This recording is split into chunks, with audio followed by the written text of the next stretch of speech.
Max, we are continuing our series of looking team by team, FBS team by FBS team, at the to-do list. Call it a to-do list. 3 things that they have to do to succeed in 2017. Try to narrow it down, and some of these teams are easier than others. Some of them are more difficult. And today we're talking about TCU. And TCU, there is, I think, ample reason for optimism, right? Mm-hmm. Ton of starters back, including the entire offense, basically. Yep. The entire offense is back. Not to mention a load of their defense. I believe they have the most experienced team in the Big 12 coming back, which is very good. Problem is, they went 6-7 last year. So if you have that, what is it? Is it that the talent isn't up to snuff, or is it that they just weren't experienced? We'll find out. To me, there's plenty of reason for optimism for TCU, but they do need things to go right. They need things to happen in order to get there. And so I broke down 3 things that TCU must do to succeed in 2017. Number 1. Let's start. Play better defense at home. I feel like this went really underreported. And it's kind of surprising. TCU was kind of trash at home. Yeah. In fact, they gave up on the road, they gave up 20 points a game. Big 12, you can live with 20 points a game. At home, 34.6 points per game. Insane. And these were ugly. I mean, ugly. They give up 41 to South Dakota State. Right, I was going to say South Dakota State is the first one. Yeah. 41 to Arkansas. Yep. Give up 20 to Iowa Overtime, State. but still. 52 to Oklahoma. They give up another 31 to Oklahoma State. They give up another 30 to Kansas State. Yeah. They were bad at home last year, and it's why they went 2-5. They went 2-5 at home, and that is unlike Gary Patterson coach squads. That TCU tends to hold. I'm not saying that they've got the big house. Okay, I'm not saying that Amon Carter Stadium is this unbeatable venue. Okay, but they have tended to do well at home. Mm-hmm. They've tended to play well at home. Last year was not the case, especially defensively. They were not good last year defensively, and if you look at the total defense numbers, they were even worse. Last year, at home, they gave up 447 yards per game. God. Not going to cut it. Great. Yeah. Not going to cut it. They've got to play better defense at home. You would think they will. It's a Gary Patterson team, but the fact that this bar has already been set is sort of shocking. It is. And the other thing about it is that if you look at their schedule, they will have, I think, a little bit of an easier home slate this year. Jackson State at home. Okay, you should drub them. We said that about South Dakota State last year, but you should drub Jackson State. SMU is going to be better, but you feel like they should be. Right. You should beat them at home. West Virginia loses everyone, especially early in the season, early in Big 12 play. You should be able to capitalize on that. Kansas at home. Okay, right. Beat them. Love you, David Beatty. You should beat them. Texas at home, we don't really know. That's a big question mark. We don't actually know. And then Baylor's a big question mark as well. But of those home games, you can single out 4 of them where you say you should dominate these at home. Yeah. You should win these comfortably at home and play great defense. So, that's number 1. They got to play better defense at home. Number 2, they've got to get B+ quarterback play from Kenny Hill. All right. Let's talk about the elephant in the room.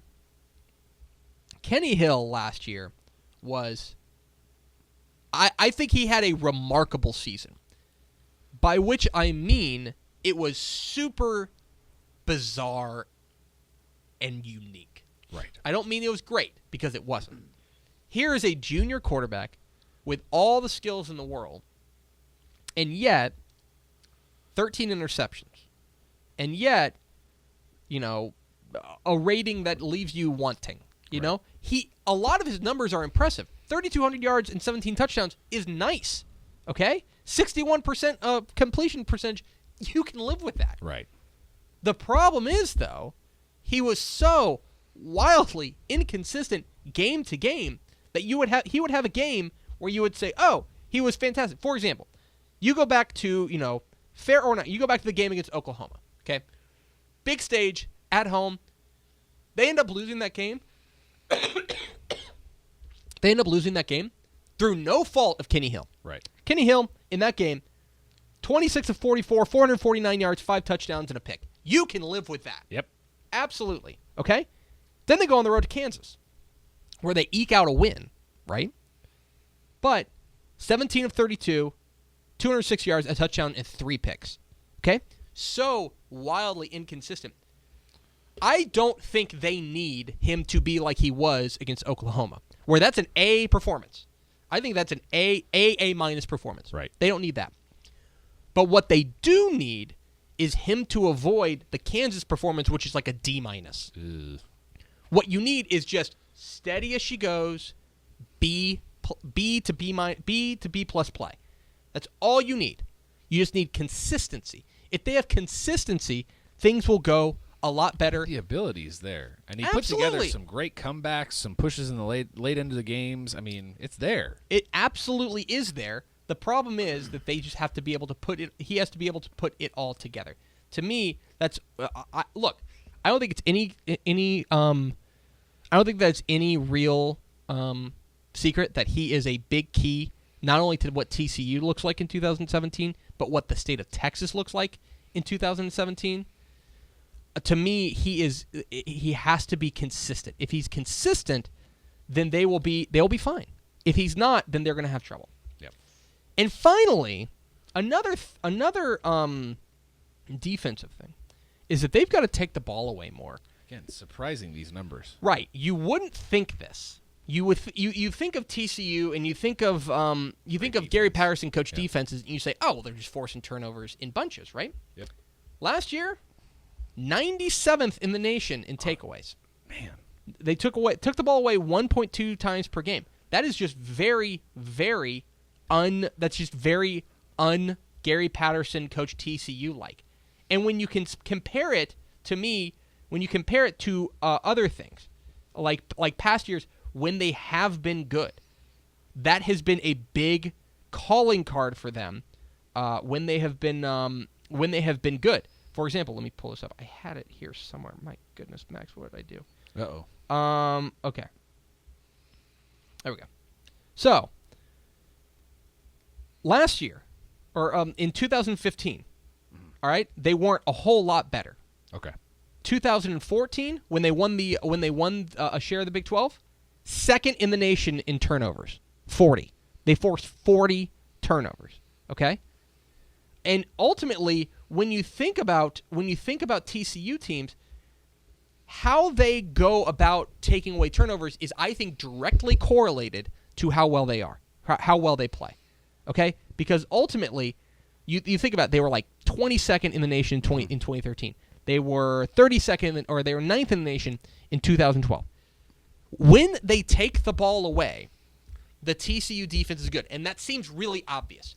But there is such a direct correlation between their ability to force turnovers and winning. Right.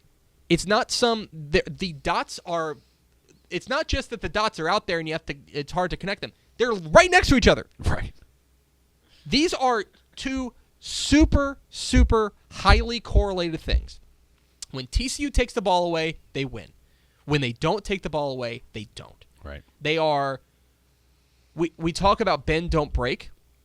TCU is probably not going to be the type of defense that's just going to be like Alabama, where they just smother you. Mm-hmm. Okay? It's probably not going to be that way. They're going to need big plays. Yep. To me, that's the biggest key for them defensively, is that they have to find a way to force more turnovers.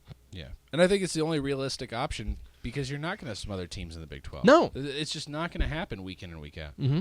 You absolutely have to.